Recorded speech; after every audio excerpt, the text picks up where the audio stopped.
Okay. Good afternoon, everyone. Welcome to this webinar organized by XR4All with the support of Philippe Bornstein. XR4All is an initiative for the European Commission to strengthen the European XR industry. It's a 33 months European project that will end in August 2021, but is complemented by the new XR4 Europe Association that has just been created to develop XR and support the industry of the continent. During this project, we have brought together over than 1,100 XR professionals. We have organized conference, seminar, and of course, webinars like the one today. We have also provided 1.5 million euro to support innovative XR project, but also organize working groups, which we call SIG, Special Interest Group. Philippe Bornstein, Philippe is the SIG chair of the XR brand, and of course is co-organizing today's webinar with XR4. I will now give him the floor. Enjoy the webinar. Thank you, Alain. Hello, everybody. So as Alain told you, I am chairman of the SCG brand experience for XR4All since the beginning. So we have a few hundred people in this group. In parallel, I am managing a company called Netineo, and another one, the Lucid Dreams company. Both are dedicated to brand experience and immersive media. Thank you for your participation as a panelist, but also in the audience. We'll try to present you where we are at the moment regarding the opportunities, the challenges for brands to use those immersive media, but also how we can democratize, how can brands take the advantage on those possibilities. And I'd like to share my screen, which is there, because of course, XR is today something a lot of people are already using. And just as an introduction, for already a few years, Pokemon Go has been the first IR application with geolocalization. And today, Pokemon Go is generating €1 billion, sorry, a year regarding augmented reality services and generate revenues through advertising. IKEA, in some perspective, has been also a leader and early adopters of augmented reality to make virtual try-on for e-commerce. And this usage is growing very, very aggressively. Snapchat with filters has also been an early adopter of augmented reality with a great success. Today, Snapchat has something like 500 million unique users every month going to the platform. In some aspects, we believe that during the 20s, the computer used a lot and was the beginning of email and SMS. In the 10s, it was a mobile first with video and application. And we believe that during the decades, which is now the 20s, mobile is definitely the way to access for end user to internet, and extended reality will be the format to deliver adequate experience to user. In some perspective, today it's a famous word that you certainly have already listened or get. It's people buy experience, not product. So we expect to have nice and relevant experience. It's a must-have, and brands need to satisfy this demand from the end user faced to this digital deluge that everybody is having today with so many emails, so many messaging, so many advertising. The experience is what we live. It's not something we are, somebody else is telling to us. Another thing end user expect is having experience with no friction, and we will discuss with our panelists about how to deliver this kind of no friction experience. People expect to have control and privacy, which is absolutely a must-have in the coming years. And we have in Europe some advantage regarding the regulation. And also they want to find sense in what they do in what they buy. The advantage of XR, from my point of view, is it is the format available today to millions and millions of people to deliver those experiences using digital content. The market perspectives are huge. Studies mention something very important like 80 billions in 2020, but this is all included, VR, AR, but also device, content, technologies. And this will be in that perspective that we are going to begin our discussion with our panelists. So I'd like to ask Irasema, for your point of view as a consultant, as an expert in immersive experiences, what are the challenges and opportunities for brands to use those formats, this type of content? And before you mention what you think about this, this aspect, could you introduce yourself in a few words, please? Hi, sure. Thank you so much for having me here. So, to introduce myself quickly, I'm a designer and creative director, and I've been working in fashion in creative roles for 15 years. And in 2015, I opened my studio to explore the nascent technology of augmented reality. So over the years, I have been creating campaigns for brands in the European market and Chinese markets as well. Mostly fashion and beauty brands, which is kind of like the niche that I'm into. And those experiences, it has been, for example, some way of like creating more engagement or gamifying the shopping experience, creating something that's immersive, something that tells a story actually. So it's those campaigns, they're always part of the global message of the brand. So those are some few examples. So some gamification, some Instagram filter that reminds of campaign, like a season campaign for a brand for as well. This one, we did something in the shop windows, which was quite interesting because the clients, they wanted the people to go to the store to discover it. So this is a small introduction of what I've been doing. And I think that like to talk about augmented reality today, I think that we're a little bit in a turning point, because until this year, I would say like until COVID, a lot of the talk was about communication, about messaging, about storytelling.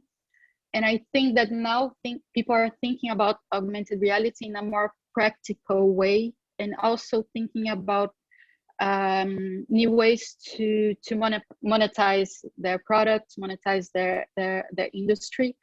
So for example, there are like two things that I think it's quite important for the growth of augmented reality today, that it's retail. So I have a lot of my clients that ask me, how can I use AR in retail? How can I make the shopping experience better? I think there's a lot of interest for this. And also there's a lot of talk about digital fashion. So that's a little like, it's a little bit more abstract. Like people talk about, for example, like Gucci that sold a bag on Roblox and all those things. And I think it kind of like, it goes inside the whole technology of augmented reality, because that's one way that we're gonna experience those digital goods. And just like to speak quickly of my experience, what I feel when I talk about augmented reality with my clients and their concerns, it's basically a lot about quality of rendering. So because my market, it's fashion, it's beauty, it's a lot of luxury brands. They have this concern all the time about how their products look, if we can feel the material, if it has the right touch, the right fall, the right light and everything. So that's something that for them sometimes it's a little bit not optimal yet. So that might make them a little bit skeptical of using AR right away. And then we also talk a lot about integration. So how can it be seamless? How can you go from the eShop directly to the AR experience? How can it be shared on social media? Like, how does it fit in the whole consumer parcours, like the whole consumer experience? So those are kind of like the two main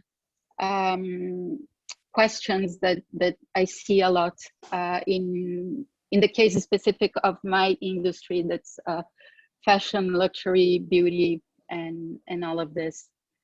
Voilà. Excellent. Excellent. So yes, challenge for your point of view, quality of content, quality of the experience, and integration to make it as a standard content that available to everybody in a few clicks, and also completely integrated to the value chain of what they do. That's very interesting. Dedicated to augmented reality. So I'd like to ask Elena, you are working in another aspect of XR content. Could you introduce yourself and give your point of view about the challenge and opportunities for brands at the moment? Yes, to use sure. this type of content? Philip, thank you.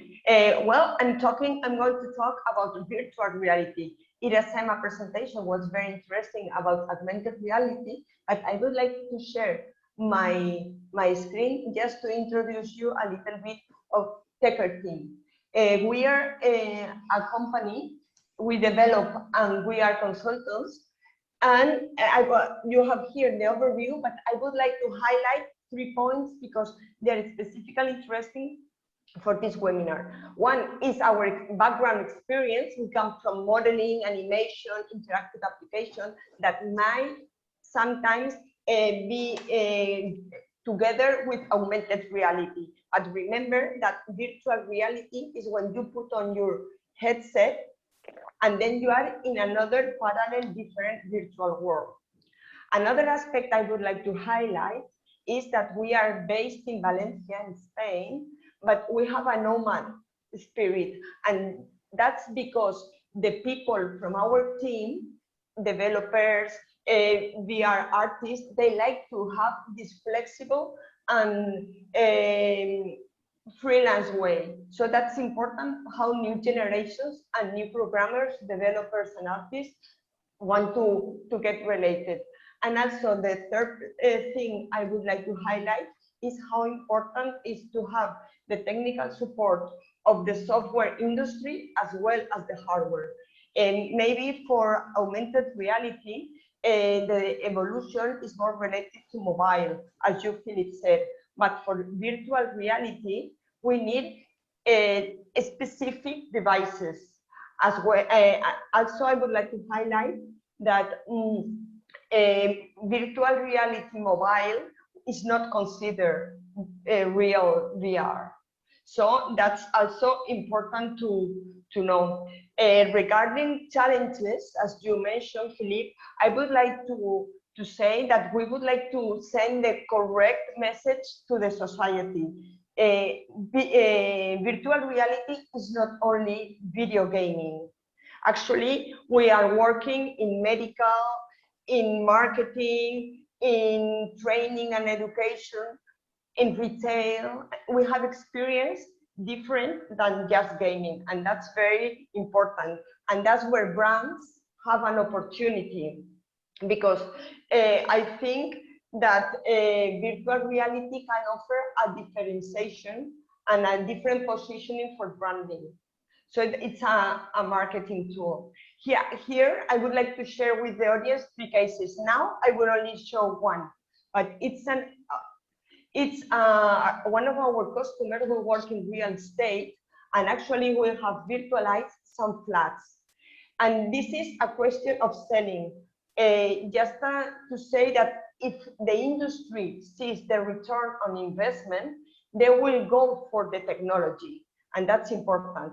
And in this case, with virtual reality, the customer was able to sell apartments before it was built, during the lockdown, and delocalized. And it offered the consumer a better experience, lowering the consumer barriers. And that's important. And it's a video. And now it's also that you will see it as just as a video. But when you have the headset on, and I don't know how many of you and the audience have tried them on, it's like you are inside this building that it doesn't exist. And also it provides other kind of experiences like real-time, real-time options that allow the customer to see and decide what kind of here, for instance, in the bathroom, you can see different versions. So that's a very important tool and very convenient way to develop branding experience. And this is, as an introduction, I would like to say, and I totally agree with what Iracema said about quality, about storytelling and gamifying. We are adults, but we love to play. And these technologies, XR technology, allow to do so. Excellent. And this is all as an introduction. Good. Thank you. Thank you very much, Elena. Very interesting and very complementary to dedicated augmented reality experience with VR, where you in fact transported in another world, in a virtual world. I'd like to come back to augmented reality with Clément. What are, for your point of view, the challenge and the opportunities for brands to use those type of experiences? And of course, as the others, could you introduce yourself in a few words? You're on mute, Clément.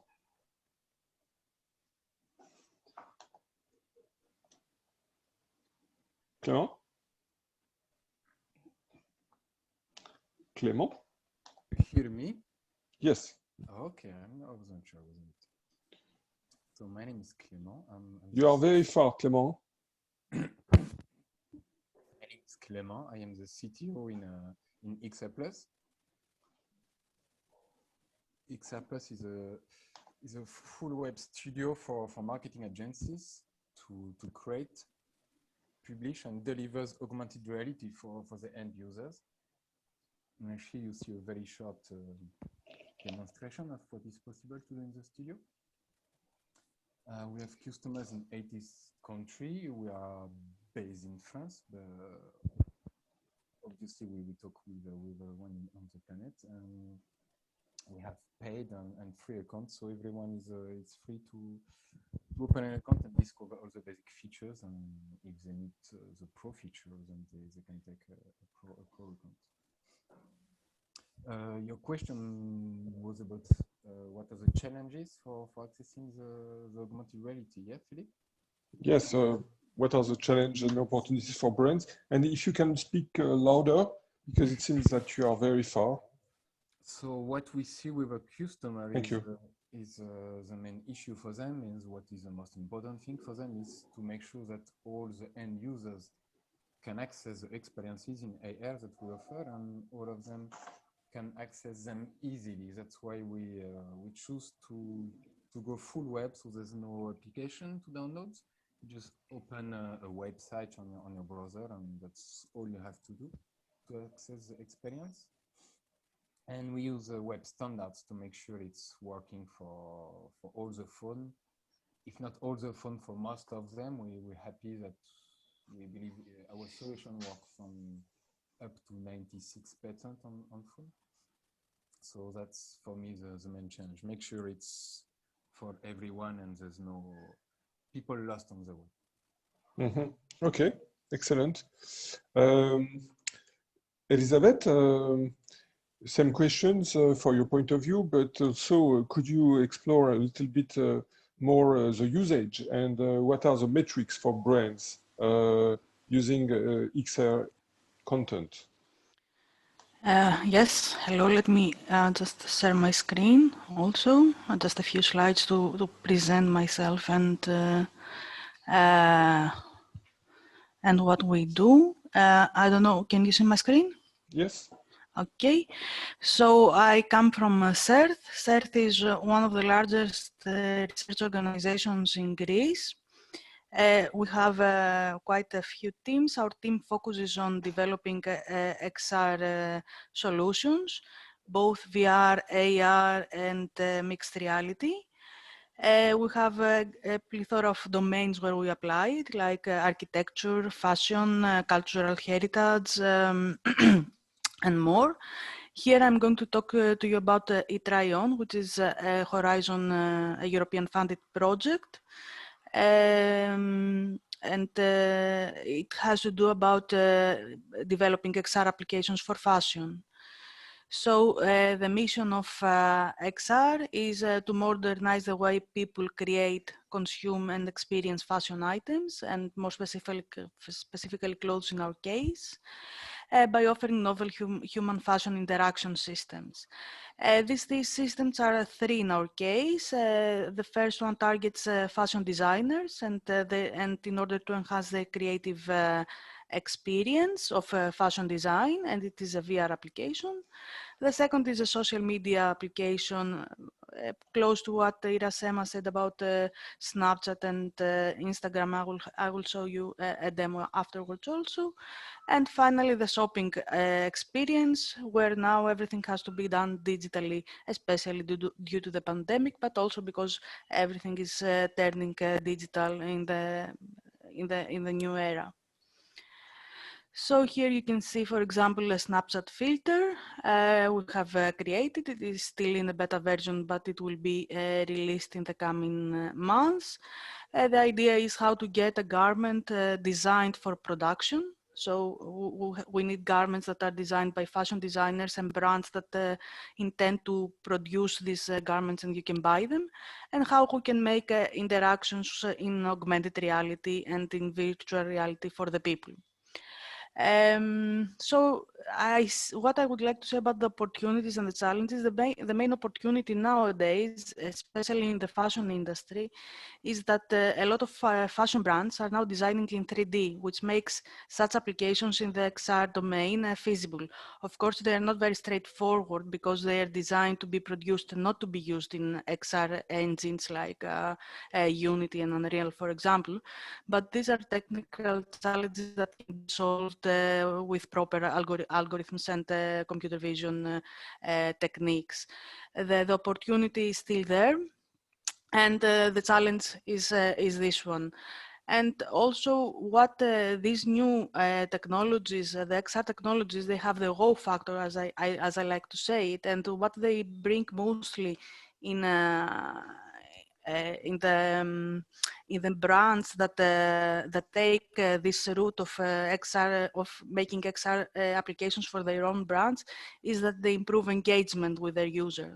I think that's the main metric that you can find in that you need to measure here. The customers are more engaged with the brand. They can become more loyal to the brand, for example.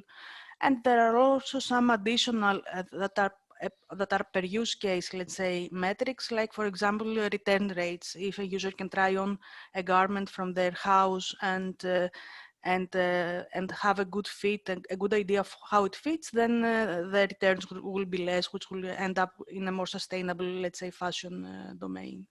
Mm-hmm.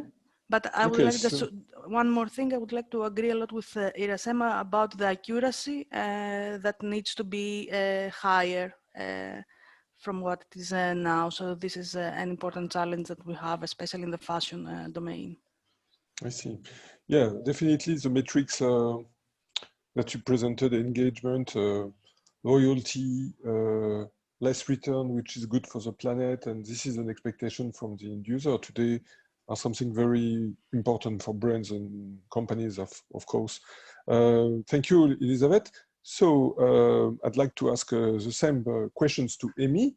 Who are you? What are you doing? And what are your point of view about other opportunities or challenges for brands to go to XR? And what are the usage you are working on and relevant metrics that brands are interested in. Yes, hello and greetings from Helsinki, Finland. It's really lovely to be here. My name is Emmi and I'm the CEO of Arelin. And Arelin is an augmented reality and extended reality technology company. We are based here in Finland and we've been around since 2013. So we are one of the pioneering companies, so say, in this field. Our focus has always been in sales and marketing and kind of like extending the customer journey there. So kind of like we want to provide really effortless solutions for the customers so that they can create memorable and interactive experiences in AR and XR. And we are today, oh, that was fast. Well, let's hop back to this one. Today we are 25 people and we have designers, we have software developers and so on. So we are tech at heart, but we also provide everything that our customers can kind of like think of, from script writing, concept creation, content creation, putting it all together in AR, and then of course the hosting and all that. We also provide analytics, which is really important. We also have two platforms for customers, so they can do it themselves. They can create, we have an augmented reality platform called Arelin Manager, and from there you can publish to Arelin app and to web AR. But we also just recently have soft launched a new platform where you can create mobile optimized virtual spaces. We are now targeting first to art segments, so it's museums, art galleries, and art fairs. But later on also we are doing company showrooms for the same platform. Here are some examples. So we are very brand-centric. We have been working a lot with different kind of, usually consumer-faced brands. So we have done scavenger hunt for Moomins for the airport here in Helsinki. We have done together with CCL, which is our partner in the label segment. So together with them, we have activated, for example, for Ecuador, one of their bottles. For Arla, the dairy company, they have this long-term campaign where they have this adventure for a barn cat, and they are doing different kind of gamified experiences for children. One of our most maybe interesting customers has been Sony US with Ozzy Osbourne. He had his Vital LP collection released just over a year ago, and so we added Ozzy there as in AR character. In many things, he is there in the album covers, in the popping up in 3D, and so on. So it's quite interesting. We do magazines, and for example, that Easter egg thing that we did, there is a Finnish company, Orkla, and they just launched this kind of like Easter egg. They want to surprise children with something virtual. So there is not that much of that little plastic things inside. So it's more going to more sustainable thing. And that was a true hit. It had over kind of like well, it had 500,000 scans during 1 month, which is quite a lot because we are just a nation of 5.5 million people. So that's the area where we work. And I totally agree with the previous panelists about everything that you say. It's customers are today really kind of like looking into quality. They have, it's kind of like if you have a shiny product in real life, you want it to be just as shiny and right way shiny in the AR experience. And they don't settle for something less. It cannot be something because people are so used the games and the videos and everything. People are so used to good quality content that it has to be the same also in AR and XR experiences. And coming to that, also one of the biggest challenges is always and has always been for us where to get the content, because we started out with our augmented reality platform that we wanted to be in a SaaS mode so that our customers can just pick an account and start using it themselves. The challenge was that they actually didn't have the kind of content that they could put in. So that's why we have now the in-house team to actually create the content for the customers or to edit the content that they already have. So it definitely, like the Those are the issues. But nowadays, I think that because of the web AR emerged, it has helped tremendously the customer journey, because there is no more app downloads, and to kind of like slow it down. We like to say it's that the internet itself is now expanding to 3D. So we are adding dimensions to internet, which is kind of like a big thing in general when you think about that. The internet has been the same for whenever we got it in the 90s. And now it's kind of like becoming more and more common that you have virtual extensions, you have AR that you can move from your website. So I think that this is a really interesting times, and it was really interesting to hear the previous comments in this matter. Okay, that's great. So if I ever understood, from mobile native application at the beginning, you move to web AR, where you see a lot of capabilities to democratize XR experience for massive number of users and unlimited numbers of companies and brands to use it. That's great. Regarding the way to democratize massive adoption, I'd like to ask to Elena her point of view for the VR approach and the VR device. Do you see a lot of improvement, a lot of democratization, Elena, in this field? Yes, I think, as we said, we are the representatives here of virtual reality technology, and the situation about democratization may be a little bit different from AR.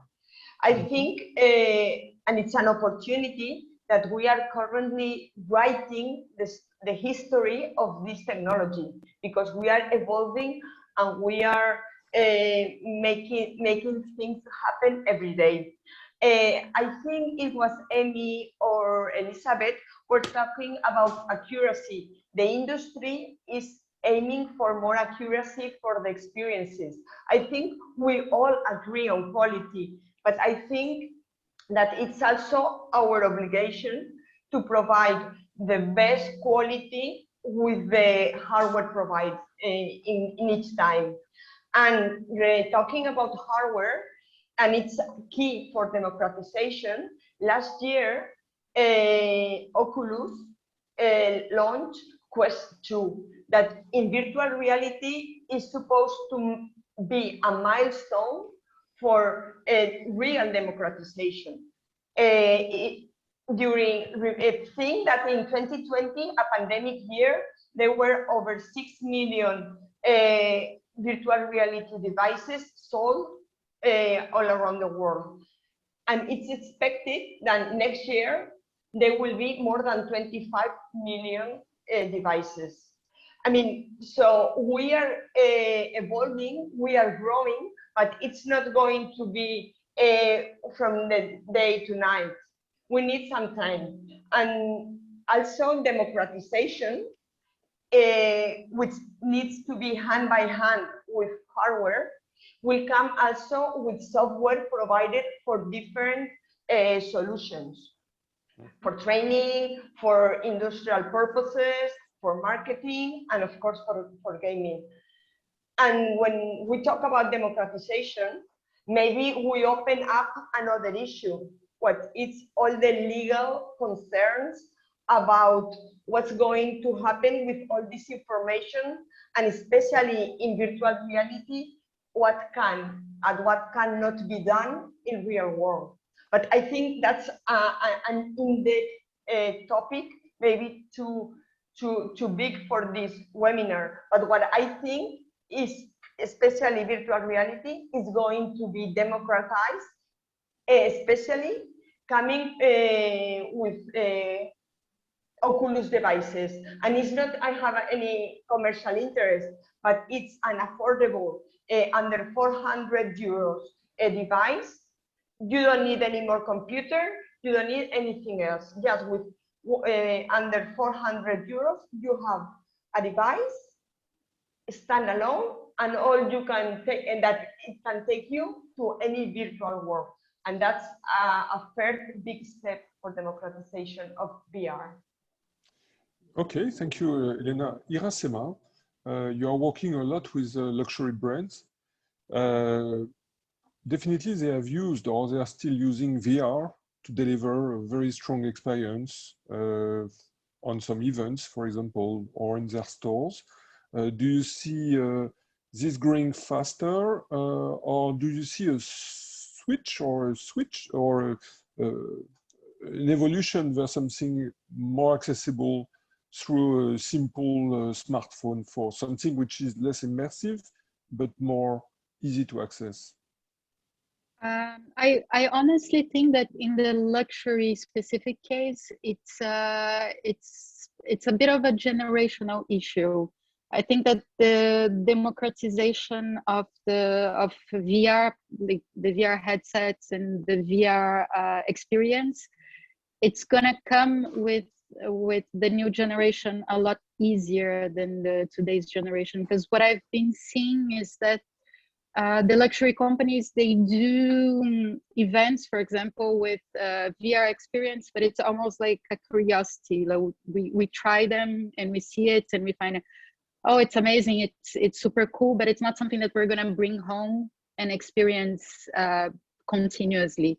And I think that it's something that the younger generation, because they're growing up with XR, playing games, also like with the kind of like the new metaverses like Roblox or Decentraland and all those new experiences, I think that they're kind of like, they're being educated for it. So I think that in a matter of some years, we're gonna see more adoption, or as well, like we could see today luxury brands that want to kind of like conquer a new generation and want to try to be present in all this gaming culture and all this kind of like nascent digital parallel world that we're seeing today. Like they're experimenting, so they're trying things, they're launching things. So it's quite interesting. But I think that it's too soon to talk about democratization, because even if we have a device that that's cheaper, that it's more accessible, I think that the luxury consumer that tends to be a little bit older, because it's people that can spend with those things, I think they don't have the habitudes, they don't have the VR culture yet. Okay. So for me, it's a matter of time. Yes? Yeah, I would like I agree with Iracema that maybe, I mean, this is, as I said, it's not immediate, but think not only about metaverse, which is coming, but also another thing, that another industry that may really push forward is immersive events, like New Year's Eve party that it was organized in a virtualized Notre Dame Cathedral with over 20,000 people with their avatars inside. I mean, maybe it's going to come, I mean, not tomorrow, but in the few coming years, we are going to see events where we can virtually be present. And that's something that brands should be aware of now as early adopters, but maybe in the coming months or years, it will be more and more. Okay. Iracema, you're working with luxury brands. So before Elizabeth provide also, because she's on fashion, a point of view about how to democratize, could you give us some overview about how much luxury brands is ready to pay to get this experience? And after also I'd like to others like Clément to give their point of view about the pricing, the business model. I'm not so sure if I'm the right person to answer this question, because like the kind of projects that I do, they're quite small, and like we're a small structure, so it's I don't think I could talk for the whole industry regarding budgets and all. But I think that, like, for example, when we talk about virtual events, I think that we know more or less, like in the industry, that like fashion shows and presentations, they have huge budgets for those, because they have personnel, they have to rent a place, and all those costs, they add up and they can go quite high. So I think that a lot of them, they would be prepared to invest a lot of money in those, like only by comparison to what they spend today in real life events. Okay. So what is your point of view, Elizabeth, about fashion? You are in close relation with those type of business. About democratization, I would like to view it from a different perspective. There is the democratization of the applications to the consumers, but there is also the democratization of applications to the brands. So we make some applications, some XR applications, but which brands are able to get them, not only in terms of how much they cost, but in terms of what are the requirements by us to create an XR experience for them. And I take this from our own experience, saying that, for example, you need to have digitized clothes, for example. Yeah. And how many brands are at the point right now to say that they do? So we have to think democratization in both directions. Right. And what I expect is that as time goes by, I see a lot of brands being renovated in terms of how their design workflow is done, and they are, let's say, a bit stressed to catch up to the big brands. Okay. So I hope in the coming years that it will become available to most of even the smaller brands. What you say is anyway, and it was already mentioned before by me, one key issue is to have the content and to have the 3D content. Yes. So, Clément, what is your point of view? Your point of view, and after to get on Amy feedback about how to democratize. With this, you are on mute, Clément. Clément, you're on mute. Am I still on mute? No, that's okay now. Thank you. Okay, I don't know, my icon didn't show this. Yeah, I joined Elizabeth about the 3D models. It's true, sometimes we have clients coming to us, and what is an issue with the budget is the time and the budget for creation of 3D models, especially when it's about doing virtual stores or virtual showrooms. And at XR.Plus, what is the approach to democratize access to many brands?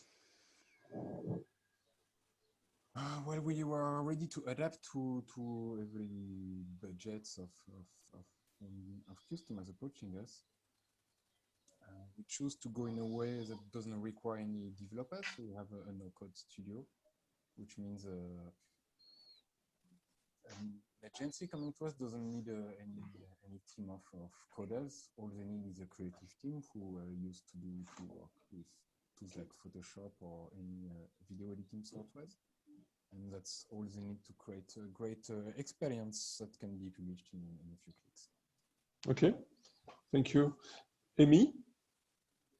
Yes, wow, fascinating discussion here. I think that the thing that came to my mind is that it's not only kind of like big kind of like companies that do branding, it's also cultural institutions like museums that do branding. And we have been working a lot with that sector. And I think that there it's very important that the use of XR technologies, because it actually does democratize a lot, because it gives open access to people from anywhere in the world, basically anytime, to view the art that is not available otherwise, unless you kind of like wait in the queue and pay for the tickets and so on. So it's kind of like making for example, in the art world, it's making the art a lot more accessible for, so it's becoming more inclusive, the whole segment. And that way also, I think that because, well, okay, I know that this is coming from a person in a country where every 7-year-old has their mobile phones and with fast internet access. So it's maybe a little bit the kind of like, I have a certain angle on this one, but also I think that because people have that much kind of like the mobile phones are everywhere and the internet access is everywhere, it is kind of like democratic way of sharing information. So pretty much everyone has the access to view the experiences that are published this way. And actually, it's not just kind of like these Western countries and that have this thing. I was talking with some representatives of the UN about a year ago, just before the COVID hit us. And they said that actually also in the third world countries, it's usually the case that it might be that people don't have shoes, but they have mobile phones and they have internet access. So it's actually the way how we deliver AR experiences, XR experiences. It is making like these kind of things very democratized in the world. Good. Okay, that's very interesting.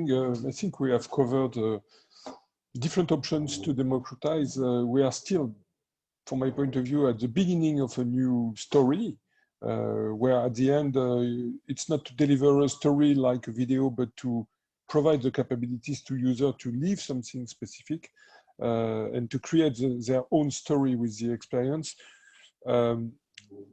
Different device. Today, the smartphones and some headset like Oculus, but tomorrow. For your point of view, I'd like to discuss during a few minutes. It's 10 to 5 at the moment, so we have 20 minutes to discuss about this topic. What are the opportunities to come?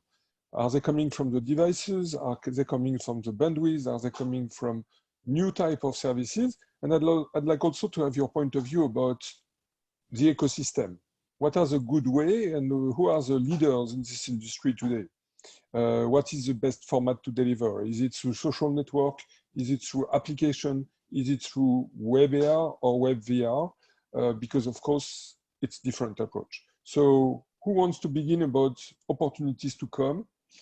Maybe, okay, I don't know. Maybe Irasema, Elena is going. Good. Okay, please go ahead. Well, for me, opportunities and future is coming from teamwork. Teamwork with hardware, because we need it. It can be mobile for AR or other specific devices from AR, but definitely for VR. I mean, so we need the hardware, we need content, and it was stated in this webinar, is very important. And we have quality user experience. That's the challenge, and that's the real opportunity that we need. And then a wide range of technologies arise.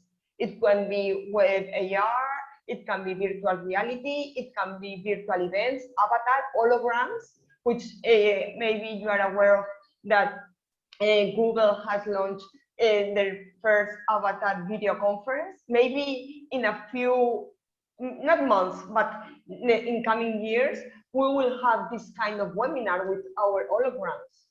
So this is real. And as I said, because it's a sentence I really believe in it, we are writing the story. Depending on what we provide our customers and our users, the story of this XR technology will develop.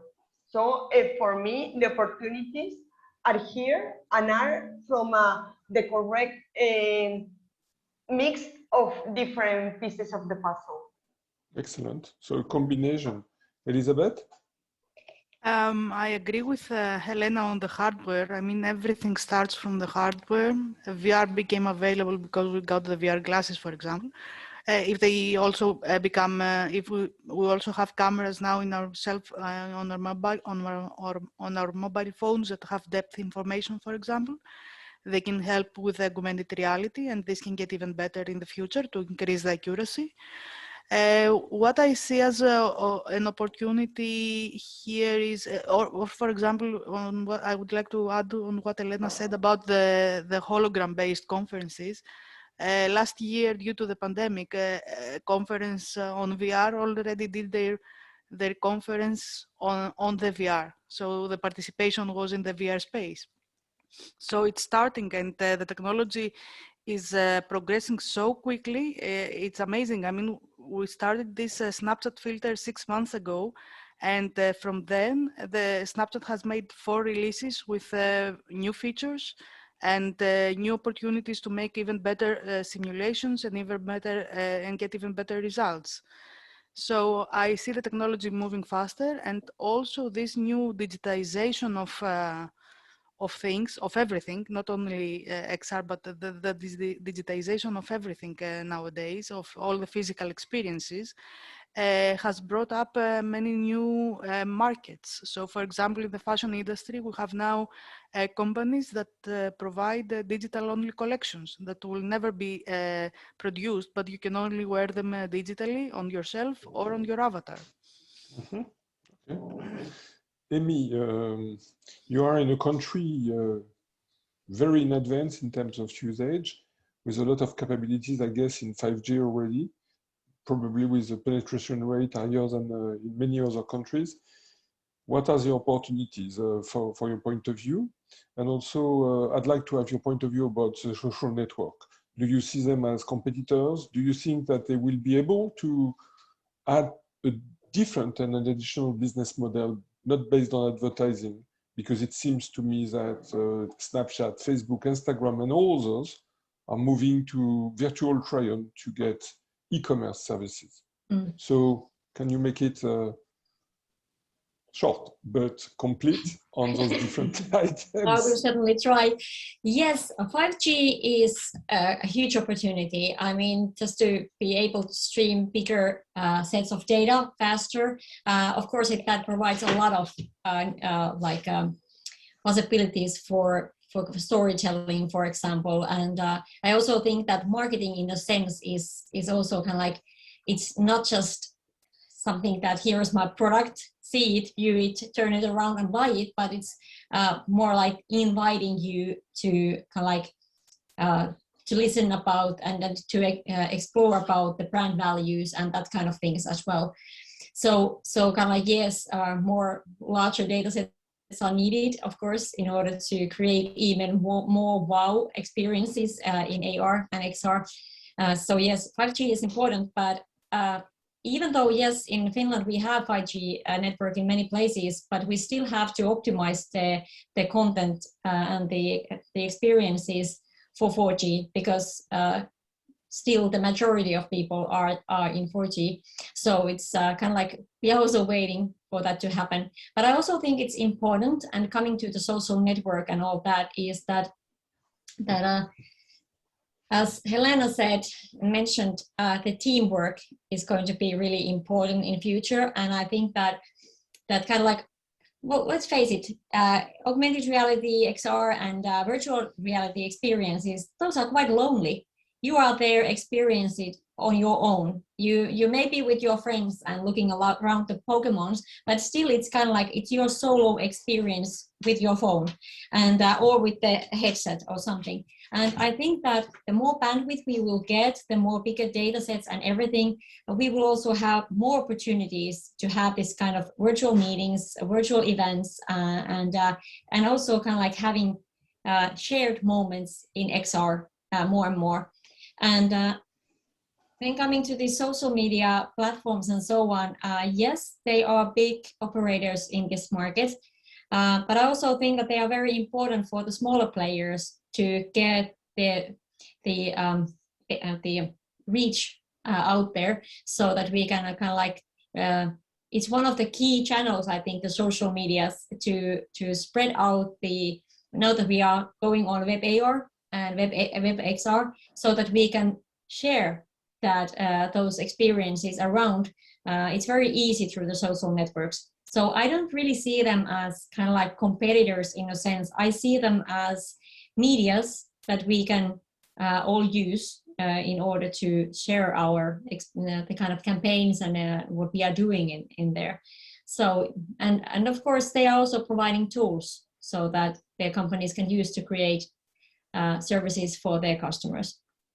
Okay, so an adequate combination between social networks, social media, and the rest. For your point of view, Irasema, for type of customers in brands, in fashion, in beauty that you have, how do they perceive the opportunity to use or not social media, native application, and web AR or web VR solutions?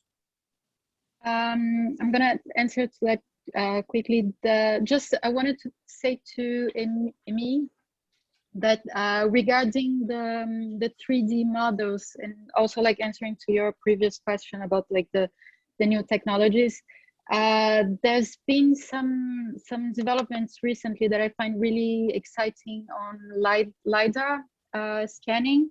And especially there's this company that's it was founded by a Frenchman, but he's in the US. That's called Sketchfab, and they have this amazing huge library of 3D models that people scan with their phones. So there's a lot of photometry in there, but also they partner with museums and institutions, so you can see sculptures and ancient statues, a lot of things in 3D. And I think that that's super interesting. And I think that that's one of the things that will democratize AR and VR. It's the fact that we can scan things quite easily with a new phone. For example, like Apple, they just launched their last year upgrade was there was a lot of development on this. So I think like that's like one of the pieces of the ecosystem that's gonna make the industry go forward. And then like the other technology that I'm really looking forward is the glasses as well. So we've been seeing like a lot of new developments recently. A lot of people are getting on board. Facebook just got on board last year. Snapchat just launched something. So I think that that's one of the things that it's gonna make augmented reality like more attractive to a lot of people, like the fact that we can wear glasses and see things without the passing through a mobile phone. So that's kind of like where I think the industry are going. And yeah, for the fashion industry, like what people are looking for is, I think like in a longer time frame, I would say that people are like looking really closely to all the developments in digital goods and digital fashion, because I think that kind of like opens this whole universe that it's quite fascinating. And I think that like some brands are already kind of like experimenting, and some brands are kind of like waiting to see where it's going to take. So I think that like if there was like one issue that I would be paying attention right now in my industry, it's the development of digital goods, the integration with video games, doing like skins and all those things. I think that there's a huge potential. I see. And what about the adequate? I'm sorry, Elena, please go on. Sorry, no, I would like to open a new topic, but taking what Emi and Irasema just said about socialization and how we interact with ourselves through technology, with our avatars, and how if you are in an immersive experience, you are on your own. I mean, I don't think this is good or bad, but this is a new way of socialization. And regarding social networks, it's going to be a different way of interaction. And I fully agree that, I mean, it's a challenge that we have ahead. But it's something we need to manage as provider of content and as users of technology. And it was just, I would like to add, because of course, evolution of communication and evolution of socialization, it's a fact. Mm-hmm. Yeah, excellent, thank you.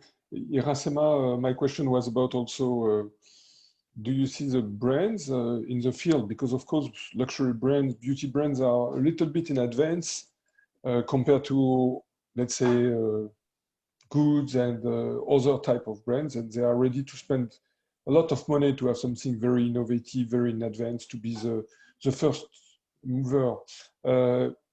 How do you see the opportunity for them to use the social network on one hand, and web AR, which is something you appreciate and you think pertinent, on the other hand? Is it something they are trying to combine, or what attracts and what are the pros and cons on those two worlds, which are not so much compatible in some aspects? I think that so the web AR, I think for them it's quite attractive for everything that's retail, because it can be easily integrated to their e-shops. So I think that that's kind of like at least the experience that I had with my clients was kind of seeing web AR as something that can easily be integrated to their e-shop. So to show products in 3D, to show products in at their home and all those things. But the thing is that social also is starting to get like a retail side that it's quite important. So we've been seeing a lot of integration on, like, for example, Instagram, that we can shop from things. So I think that's going to be very soon that we could shop out of filters. So I could see, for example, someone that can try a lipstick on a filter and then have a button to buy that lipstick. So it's kind of like, I think that everything is becoming social nowadays. I joke, like, shopping became social because we share what we shop in social media. So I think it's hard to see that those two things separated. But yeah, I think that, yeah, web AR, it's important as well to enrich the brand's website experience, for example, like to have things that are interactive. And it's true that because of social media AR, it's quite limited today. Like we cannot have like experiences that are too heavy or too complex or too long. So the web AR, it's kind of like a walk around for this. Mm-hmm. So if we have something that doesn't fit in the 4 mega limit on Instagram, for example, like we would like try to find a solution on web AR. That's like where, for example, like the what we were talking about, like streaming and having like holograms walking around. So I think we can have like better textures and have a better experience if we go on web AR. Okay. Any comments on this? Clément, you haven't yet give your point of view, but others, would you like to add something on what Iracema, Elena has mentioned regarding the opportunities to come? No? Clément, do you see other interesting, relevant innovation, technologies, capabilities? What's my mute situation? Do you hear me good? Excellently. Okay, great. So we've talked about 5G. Me too, I'm looking forward to it. Is it going to live up to its promise of ultra speed? We talked also about AI clouds, so to make multi-user experiences that are persistent. So you can try something today with friends and take a break, continue it tomorrow. This is something I'm looking forward to. We also mentioned the smart glasses. With HoloLens 3 around the corner. Let's see what it has to bring you. Also looking forward into more use and more camera similar to the LiDAR camera. For me, it can be really interesting, as when you do AR experiences, can help you with accuracy of your experience. If you want to buy a new fridge in your kitchen, you would like to know if the fridge really gonna fit in your kitchen, and depth sensor camera can help you with this. I can also add that I'm really looking forward to new development in deep learning technologies. So deep learning is all those algorithms that help your Snapchat filter and Facebook filters to recognize and augment your face or your body or any. It can be applied to many things in computer vision, and this is a field that is moving forward super fast. So I like to keep an eye on it. Okay, Clément, and that's a question I'd like to ask to everybody. We are talking about smart glasses. You mentioned HoloLens 3 to come, but what about the Apple one? What is your prognostic? What is the date it will be launched on the market? Because everybody is talking about it for years now. Clément, first. They will probably be a bit late in the market, but because it's Apple, they will have a good marketing campaign. So everyone will forget about every smart glasses that have been done before, and suddenly will become super cool, and many people will So buy the Apple one. What is the launch date? What is the launch date? Allez, give a September 2023. September 2023 for Clément. Okay. So 23. Well, I'm a little bit Year more and a half. optimistic. I think Yes. it will be a second quarter of 2022. And Second I quarter. think, yes, a little bit before. This is like a bet. But what I would like to highlight is, as Clement said, I'm sure the marketing will be excellent, but the price as well. You know, Apple has this high niche extra strategy, and as I hope is that it really matches the expectations, because with Magic Leap, for instance, that they have invested a couple $1,000 million, the user experience in AR is not as good. And so far, for instance, HoloLens Even 2, it's 3,000 euros developer. So still they are a little bit upgrade the price. So coming from Apple, I think, I expect it will be even higher than that. So that's a challenge as well to democratize this technology.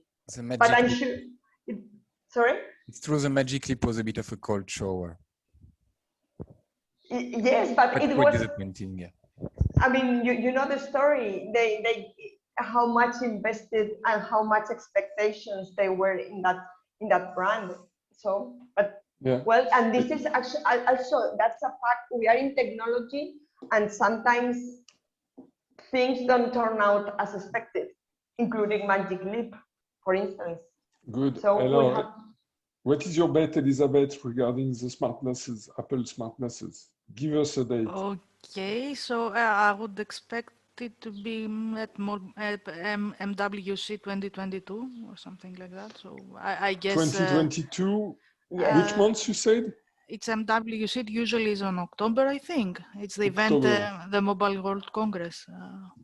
This year is in summertime. I think Yeah. Elizabeth and me, we are quite even.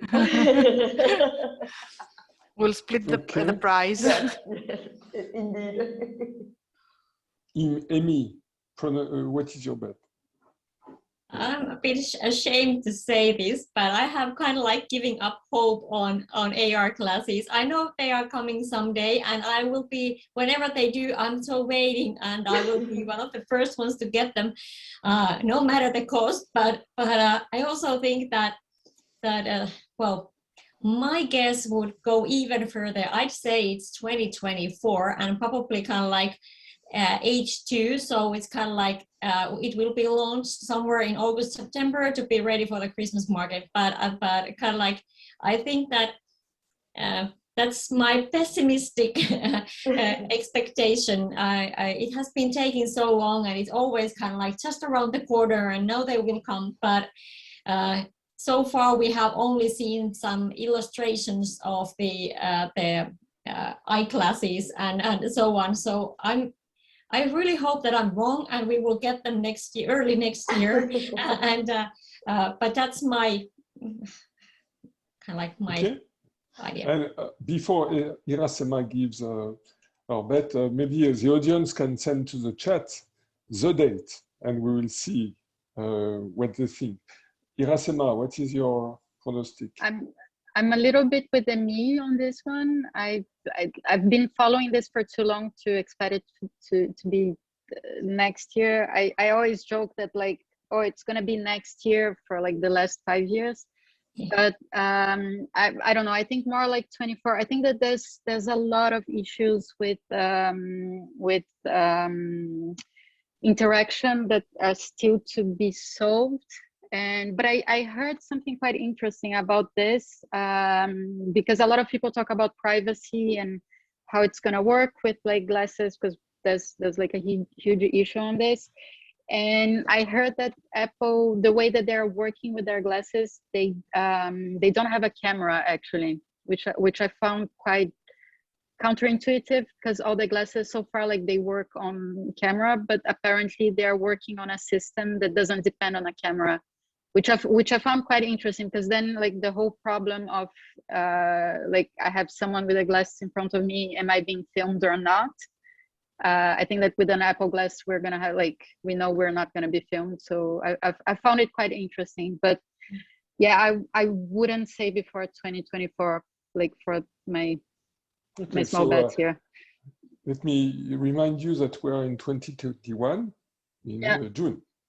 Okay, are you interested to have my bet on it? Yeah. Yes, sure. Okay, I will bet on June 2021, just to be so provocative.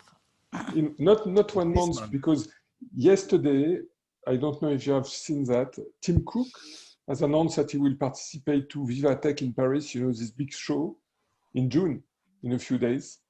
And I guess, and I bet that he will announce the smart glasses. I hope you are right. Yeah. No, I don't think I am right, but it will be funny. It will be funny. Maybe he will wear some of them. I don't know, just to generate some buzz. But yes, it's on some aspect. I don't think personally that it will have a huge impact or huge immediate impact on services and experience before millions and millions of people have those glasses, those one as well as the Unreal one. It will take additional few years.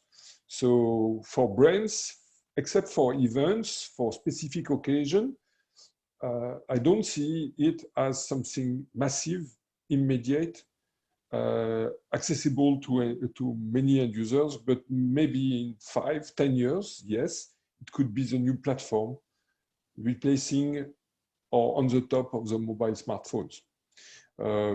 But at the moment, it's more buzz or something we are dreaming or thinking. Well, sorry about the noise. That's something concrete with immediate impact. Good. Do you have any comment, any additional elements? It's 5:15, so we have a couple of minutes. If the audience also has some questions, don't hesitate. Who has something else to add? Or if not, we just try to conclude. If you can give a word about you think interesting to share, and we can make a small roundtable like that before we leave the stage. Who wants to begin? Who wants to talk about something else? I think it's very good to have a different point of view, different expertise coming from all through Europe. One of the questions, for example, will be what will be the place and what is the place of Europe? Faced to, on one side, the American with their social networks, on the other side, the Chinese who are coming and becoming more and more strong in this area of new technologies. Do you have any comments on that? Or don't hesitate if you want to talk about something else. For me, more than an opinion, I have a wish. I mean, because I know that there are two key players, and I don't fully like any of those models. I don't like the American way nor the Chinese one. So I think Europe should stand and put on the market European citizenship, values, cultural. I mean, but I know it's very difficult to achieve that. But that's a challenge we as Europeans we have. And maybe, I don't know, even being pessimistic, if the hardware war, it's already lost. But at least in content, in materials, in XR experience, we should have our words spoken and stand up that we can do something very European with quality and to really reach the market. But I think it's a challenge we face. I don't know how you see it. Okay. Yeah, I also think that Europe has a lot of potential and talent on this sector. I mean, in Finland, we have a really kind of like strong XR community here, a lot of companies. We also have, for example, a company making the hardware. They are making the VR and AR glasses. It's called Mario. Mario. Like really, yeah, high class. And I also think that in Europe, it's maybe not that, or I don't know, there might be some new really cool company just popping up soon, but kind of like I think that it's very important that we have a high knowledge and the skills and everything. Just kind of like we can be really good in focusing some areas where we are really good at. We have so kind of like maybe going for that instead of kind of like conquering all that there is, or I don't know, maybe, but I see that there is a huge potential. And for us, for example, in Arelin, we have been kind of like traveling a lot and marketing our solution and everything. And for what it's great to travel, it's great to meet people around the world, but we kind of like feel very kind of like we want to stay as a European company because we see that there is so much potential here. So so I see that it's by all means we can do it. Yes, I agree, and there's also like some specificities that I found quite interesting. For example, in France, there's a lot of culture of video games. Like Ubisoft is from here, and there's a lot of like really talented CG designers. That's kind of like the French people, like they export it to everywhere. And I think that also like there's this really strong culture of creativity, and we have like museums and we have amazing institutions. So from my point of view, I think that Europe can have a central stage in producing content and making people dream, which is something that which I think we're quite good at, besides the technology as well, because there's like a lot of really good institutions, really good engineers and everything. And maybe we don't, like in Europe, there's not this mentality of like taking all the markets and kind of like conquering the whole markets. It's a different approach, but I think we should kind of like value what we have best, which is creativity and the artistic creation and all those things. Mm-hmm. Clément? To me, the European market is lacking a bit of curiosity and a bit of it's lacking a bit of risk taking, which is something I see much more in the American market or South Asian market. So I hope this is going to change a bit and things are going to shake up in Europe for augmented reality. Elizabeth? So yeah, I see that the American, let's say, big companies that tend to claim the whole market, like social media, they have won this, let's say, competition, if we can say that we have a competition. But I think Europe has very strong talent in XR technologies. I think we are very well ahead in this direction. Europe as a whole invests in this XR domain. And I think with proper collaborations and we can utilize what other continents are making, and with collaboration we can really reach a very amazing potential applications for the whole world, and not just for us, not just for Europe.